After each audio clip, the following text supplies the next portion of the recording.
Hey everybody, this is Steve Moore, owner of Run More, Carroll County's premier running shop, your local online running store. Thank you so much for tuning in for another review. Today we're doing the new Hoka Bondi 6.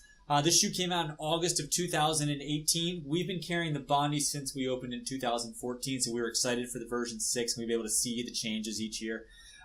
One thing that I think people are going to be really excited about is it definitely seems like they went back to the soft feel of this shoe.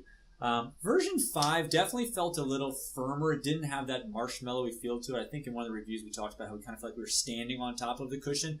This one sort of feels like, again, like we're sinking back down into it. Sort of like how the new Clifton, we're starting to get back towards that soft marshmallowy feel. In fact, if you saw a lot of the online promotions that Hoka's been doing online or in Runner's World or whatever, they've been going back to that marshmallow look of Hoka because that is sort of what they want to get your mind wrapped around, is thinking of like a Hoka, like a marshmallow, super soft and squishy. And again, there was some time where they sort of deviated from that, and it seems like they're making the right steps to get back. This shoe has a lot of stuff that's been similar to the previous Bondis and some stuff that's a little bit different. Some of the stuff that's the same right out of the gate, still 4mm heel to toe drop. Some of that stuff hasn't changed. The female side is virtually the same weight, from 8.5 ounces to 8.6 ounces. The guys version went up a little bit. It went from 10 even to 10.9 ounces, so it did add a little bit of weight. However, when putting on the shoe, like I put on an old one and I put on a new one, you can't feel much difference between the weight. If anything, like we've been seeing a lot of new stuff out in the markets, it feels lighter and airier. You know, the denser feeling of the shoe, definitely, it feels lighter and airier across the board, from the upper that they're using to the foam blend that they're using. It just feels a little bit better. The things that I noticed that were way different, the bottom, the outer is much better. You know, Hoka for a lot of time would talk about the shoe as you can use it for some on the road, and if you wanted to deviate off and go off into the trails, you certainly could. We didn't seem to have much luck with that, and people that have been working with Hoka for a while or running with Hoka for a while, you'll probably attest to the fact that their shoes can break down a little bit quicker, especially the ones that have more exposed foam to it. They tend to just sort of break down a little bit faster. The outer on this one, while it doesn't look and appear that much different, it just definitely has a much more durable feel and texture to it. I think that's going to be much better. I still wouldn't recommend this if you were going to go do some serious trail running. I think you'd be better off in something like the Hoka ATR. But you could do a little bit of stuff off the road on this, much more than you could in previous models, that's for sure.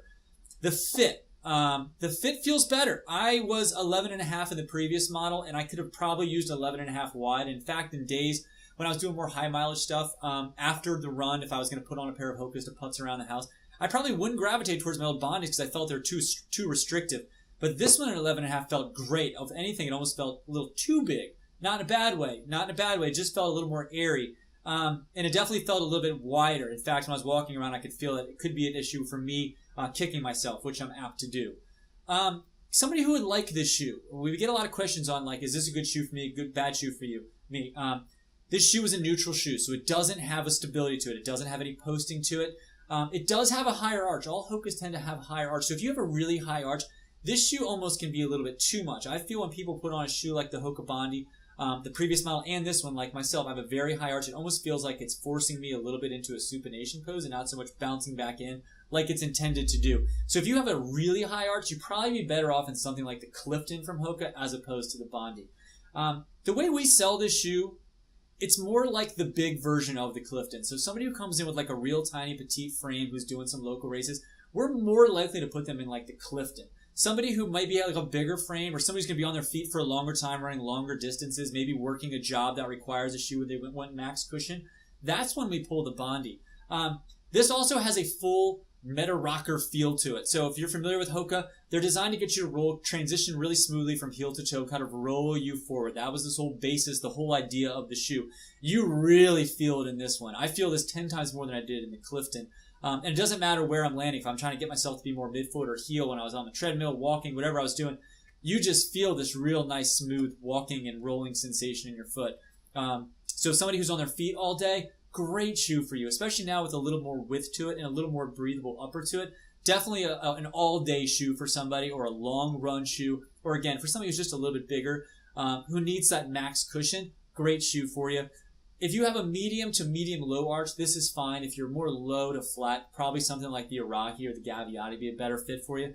But if you're that neutral to like medium low arch, this is a great shoe for you. The price hasn't changed, still at $150. If you go through our store, we have a link below and use the promo code RUNMORE. We'll ship it out to you for free and save you 10% on your order. Thank you so much for everybody who's been taking the time to like and subscribe and give us some comments. We really enjoy it, and as long as you guys keep watching it, we'll keep making reviews. Thank you so much, and we'll see you around town.